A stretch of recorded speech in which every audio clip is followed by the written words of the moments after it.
дуслар, мин Роберт исемле робот.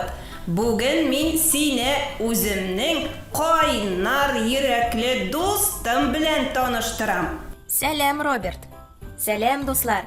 Мин Шәйнек. Мин кешеләргә суны тиз арада кайнатырга ярдәм итәм. Суны кайнату нәрсәгә кирәк соң? Югары температурада судагы зарарлы микроблар юкка чыга. Ә тагын кайнар су тәмле чәй пешерү өчен менә дигән. Алай икән.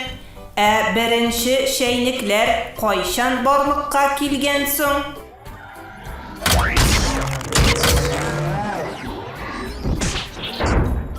Минем борынгы бабам чәйнең туган ягында борынгы Кытайда барлыкка килгән.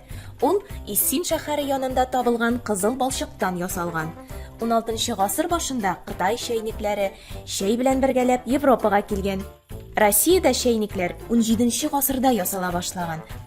Алар су кайнату өчен зур чәйнек, чәй пешерү өчен кечкенә чәйнек һәм самавыр формасында булган. Бик озак еллар чәйнекне утка куеп җылытканнар. Су кайнап бетмәсен өчен чәйнек борынына сыбызгы куйганнар. Беренче электр чәйнеген 19 гасыр ахырында Британия полковнигы Рукс Эвелин Белл Кромптон уйлап тапкан. Ул гади металл чәйнекнең төбенә җылыткыч элемент беркеткән.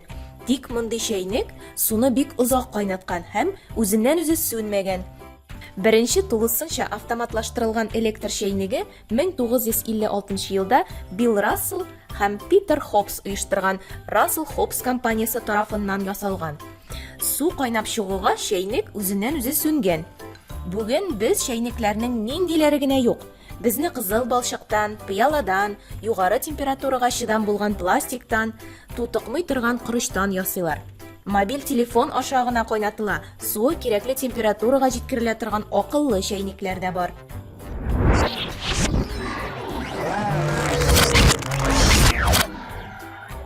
Карале, чәйнек дустым, син суның кайнап чыкканын белгәч, ничек сүнәсең соң? Минем астымда электр җылыткычы яшерелгән. Төймәмә баскач, мин кабынам һәм суны әкренләп җылыта башлыйм. Кайнаган судан чыга башлаган пар махсус металл пластинаны җылыта. Ул пластина бөгелә дә сүндергечкә баса. Шулай итеп мин су кайнап чыгуны сизгәч тә сүнәм. Бигрәк акыллы техника икәнсең син чәйнек. Анысы шулай. Тик мин узаграк эшләсен дисәң, менә бу кагыйдәләрне истә тотарга кирәк. Мине бары тигез һәм шома өслеккә куеп кайнат. Өстәлгә мәсәлән. Миңа бик аз яисә артык күп су сала күрмә. Суның күләме уртача булсын. Мин кайнап чыгуга үзем сүнәм. Ашыксаң да, мине вакытыннан алда сүндермә. Чәйнекнең киңәшләренә кулак салсаң, ул сезгә озак хезмәт итәр. Чәйләрегез дә һәр вакыт тәмле булсын.